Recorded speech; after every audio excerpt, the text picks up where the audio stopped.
This video will consider the cycle of reflection. Gibbs introduced his cycle of reflection during the year 1988. The reflective model is a cyclical process consisting of systematic phases of an experience or activity. So we're looking at systematic phases, we're looking at clear-cut phases in any experience or any activity. And we need to identify these phases and see why they're important and how they link together. The process requires critical thinking in order to reflect and develop from an experience. Therefore, when we have an experience, we shouldn't just leave it as an experience. We should reflect on it, think about it, and see if we can understand the experience more fully and learn from it, so that it adds to our stock of experiences and we can use it perhaps in the future when confronted by similar circumstances. But all experiences should be analysed, reflected upon, and ultimately almost classified within our heads so we can draw them back when appropriate to help us analyse particular situations that we're confronting at that moment in time. The Gibbs model discusses 6 stages for effective reflection, and that's what we're going to look at in this video. We start with the description. What was the issue or the event? So we simply describe whatever the issue was, whatever the event was. The event may have been something practical that we observed, that we were involved in, a piece of work we were doing about the home, or it could be an academic piece of work we were looking into, or some experience, or some event. So we just describe it, just write it down, just make a note of what it was. So the description, well, it's an explanation of the circumstances or situation, and it's necessary to consider the following questions. What was the situation and where did it happen? Make a note of it. What was it? Where did it happen? Where did it happen may be important because the situation where it happened may have had particular influence. There may be particular issues about where it happened. So make a note of the situation, make a note of what happened and where it happened. And then make sure there's a clear description of exactly what happened, as honestly as possible. Do not embellish the event, do not subtract from the event.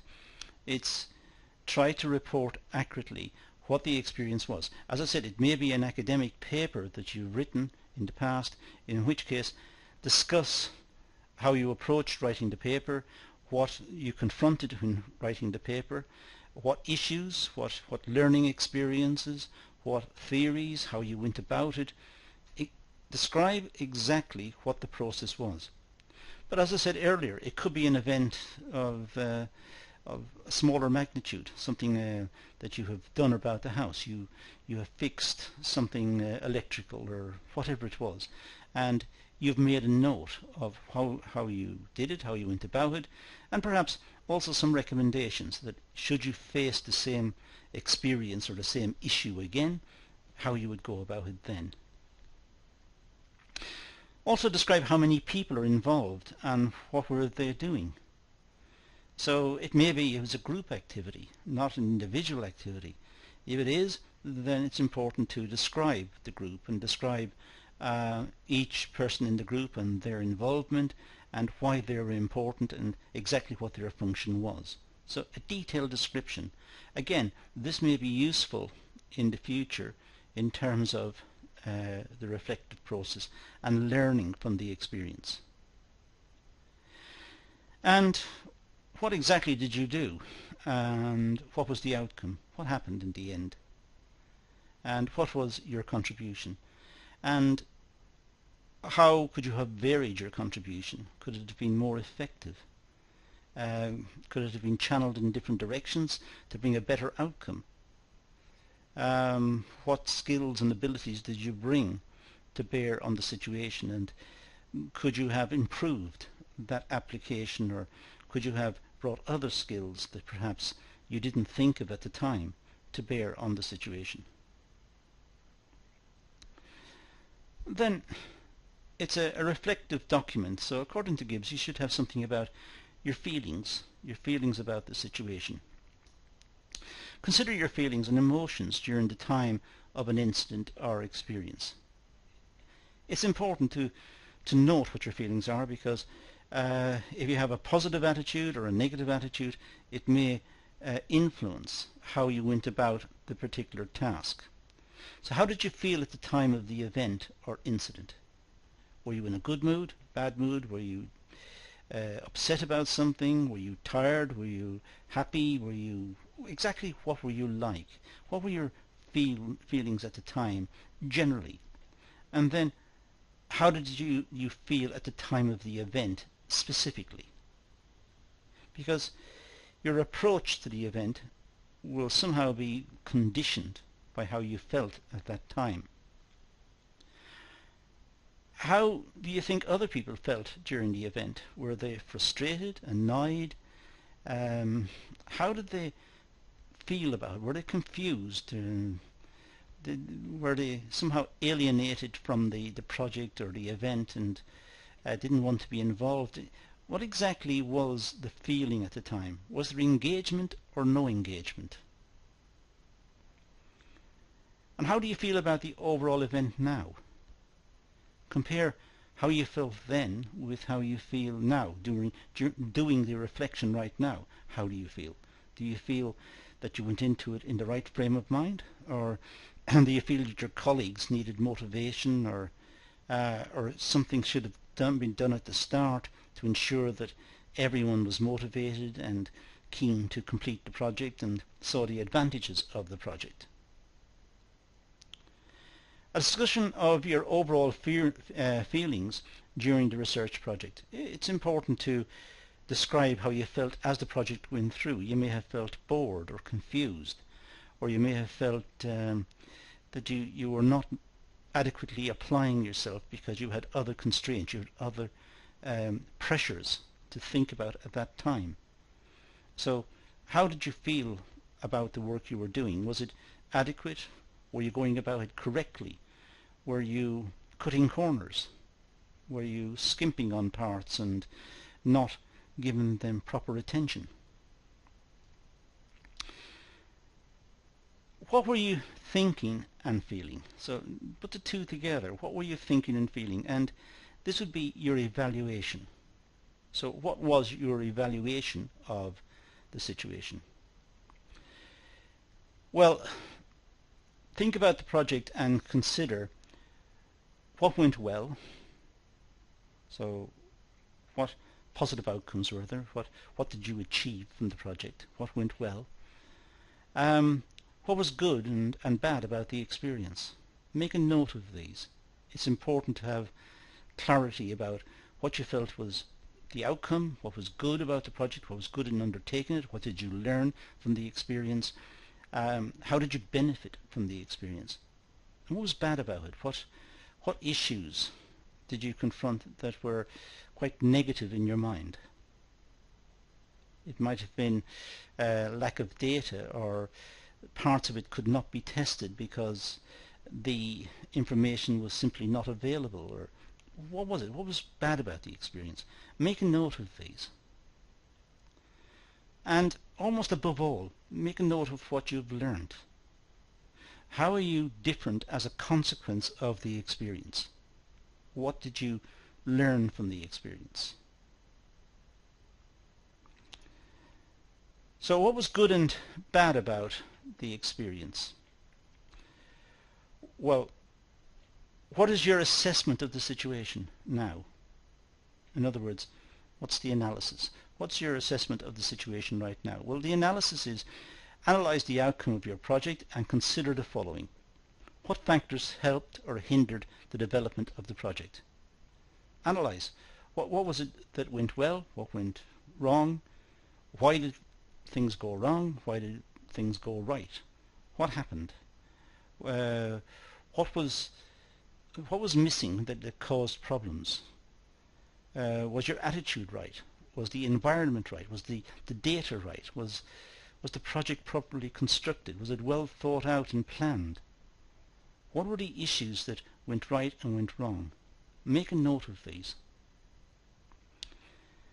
Consider theories to compare your experiences of the project. Consider looking at how you went about the project and try to find abstractions, try to find models in the literature.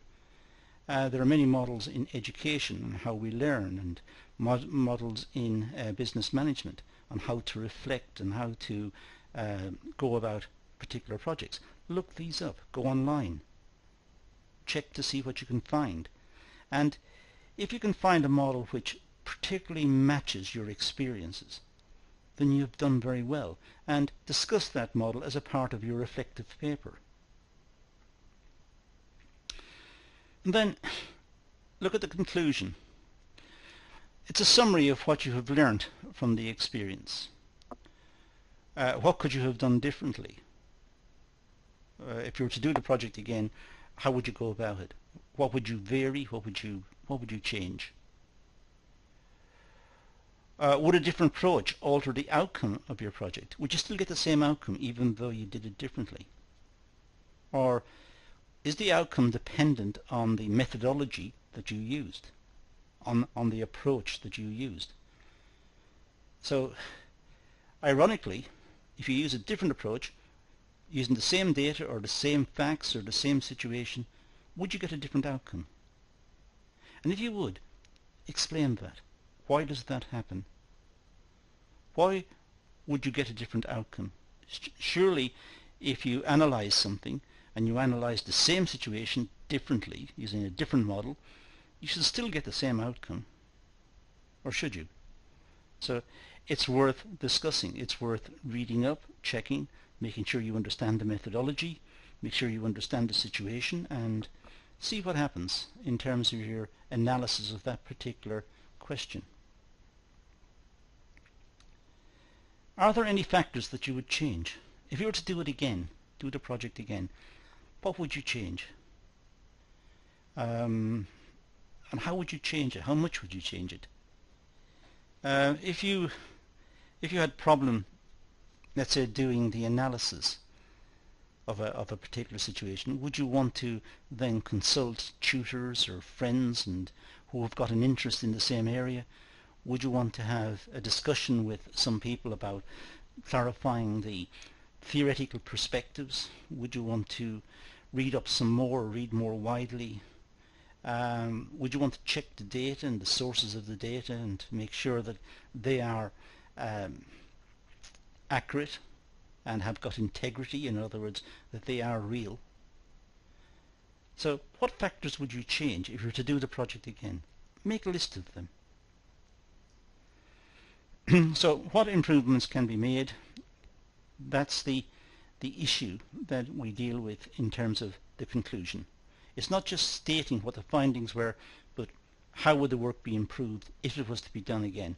And that's a useful exercise, because perhaps someone reading your work later and reading the conclusion will be inspired by what you said there to conduct essentially the same analysis but conducted slightly differently, or looking at updated data to see what happens over the intervening period of time. Someone may be inspired to do some extra work on the area. So you're giving guidance to future researchers, but you're also showing an awareness of your own limitations. You're being very honest. And finally, an action plan. Action planning and making suggestions for future improvements. As I said earlier, just in terms of the conclusion, this is very important. It's very important to make sure that you've been very honest in the whole exercise. You've been scrupulously honest. You have put forward the models and the data and explained the sources and the methodology that you've applied. You're also critical because you're saying that perhaps there are models and ways of going about it which would have yielded better results or more precise results, or should be considered. So looking at the action planning, you are simply setting out what could be done to improve the work in future manifestations of this exercise. If it was to be done again, this is how it could be set out. Then consider what's been learned and how future training and learning can improve future project planning. Consider the outcome of the exercise. The outcome of the exercise is a greater insight into a particular situation. So how could this be improved upon in terms of future projects? But also, how can the outcome of this project influence the way particular projects or particular activities are structured in the future?